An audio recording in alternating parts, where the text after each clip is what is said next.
you know, it was a paradox. It was a paradox because I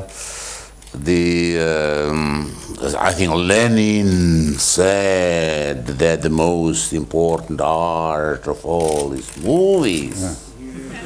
Yeah. So yes, so we have to, you know, put some money in the movies if it's so important.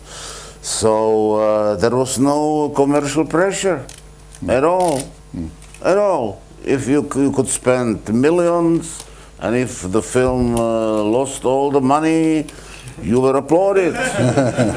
You know, you were a hero.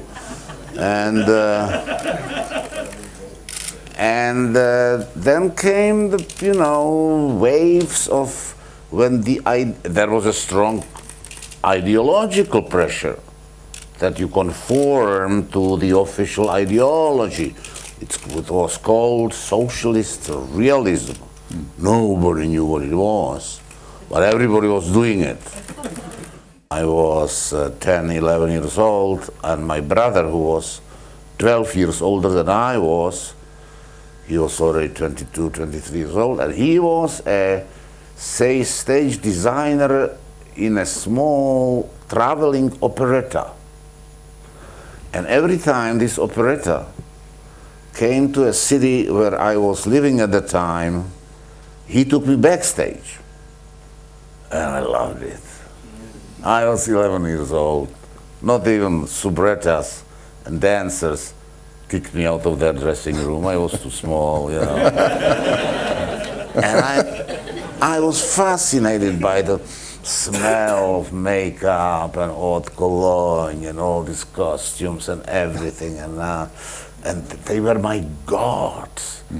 The dancers, the girls, the dancers, the singers, they were my gods. And then there was this one man, shabbily dressed, to whom these gods of mine looked as if he was a super god. So, who is that?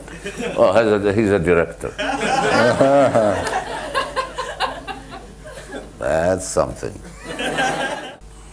In 1962, Kirk Douglas bought the film rights to the book One Flew Over the Cuckoo's Nest. Ken Kesey. Yeah. Ken Kesey, Yeah. 1962.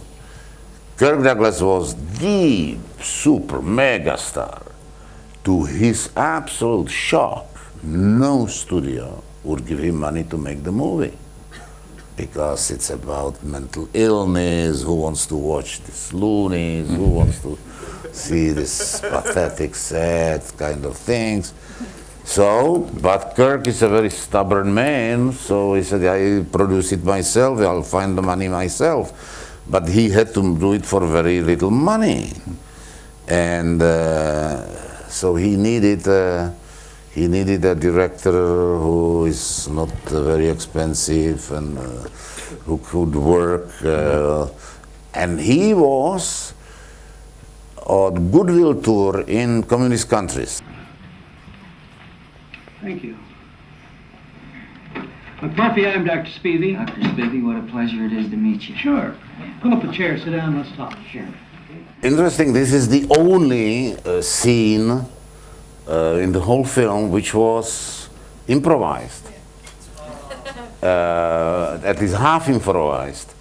I gave the doctor exact, how do you call Instructions? it? Not instructions. Lines. What every sick man gets comes with him. Yeah, dossier. Description of all of the problems, and told the doctor, listen, you just do your job. He is the real superintendent of the hospital. He's not an actor. He's a real doctor. And I said, well, do your job. Here you have your patient. So, and Jack knew a little bit from the book, you know, what the character of McMurphy is, and he played along. So this was the only scene in the whole film which was improvised. No, I'll tell you, Jack Nicholson is a brilliant actor. Brilliant actor who, from the moment he comes on the set till the moment he leaves the set, he is absolutely prepared. He knows his lines. He is concentrating.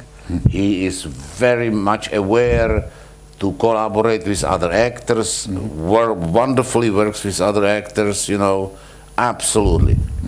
Before he comes to the set, after he leaves the set, I don't know till today if he's crazy or not. But I wanted to be very faithful to the book when it comes to the Indian. It's a big, big, you know, tree trunk. It's not easy to find big Indian. They're small. Most of them are very, very small. And we sent scouts to Canada, where a lot of Indians are working on skyscrapers because they don't have vertigo. Running like this, you know, 100 meters above the earth. No. One day, a used car salesman, Mel Lambert, calls and says, "Hey, listen, come here. I found the biggest son of a bitch of them all."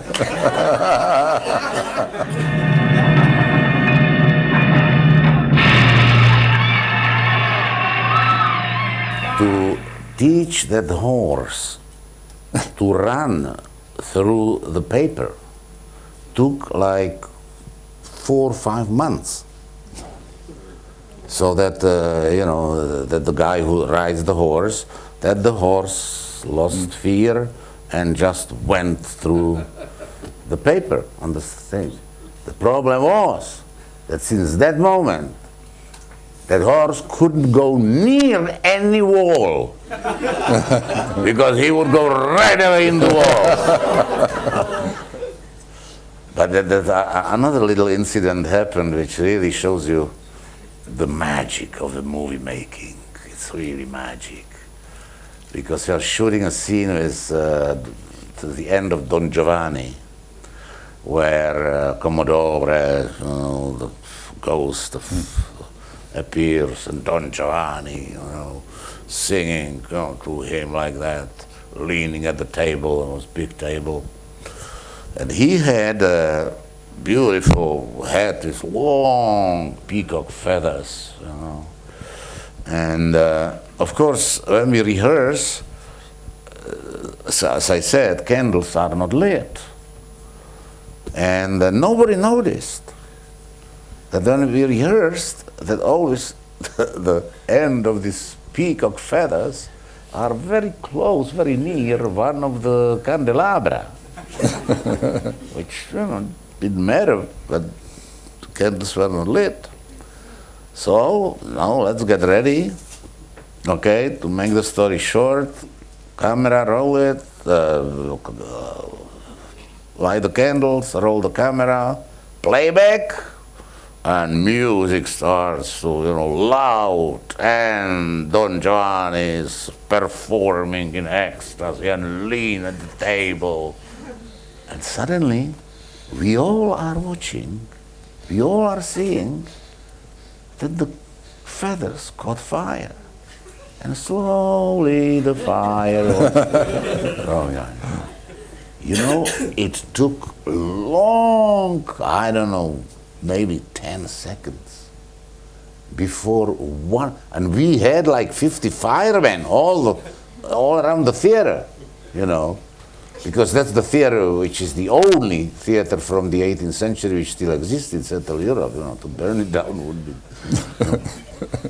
long 10 seconds before the one fireman stuck his head from the wings and said, "Mr. Forman, excuse me,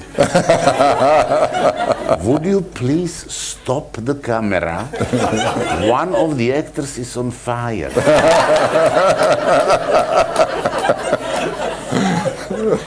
You know, that was magic.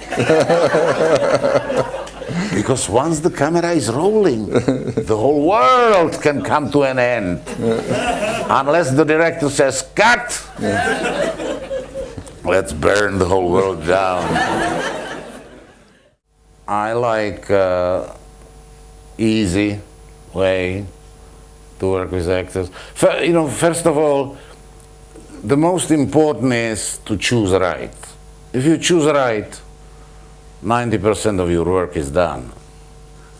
And that's it, It's,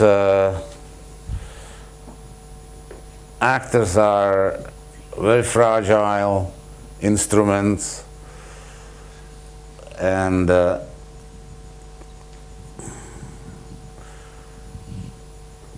my philosophy is less I talk to the actor, less I confuse their heads. Good producer is enormously important, because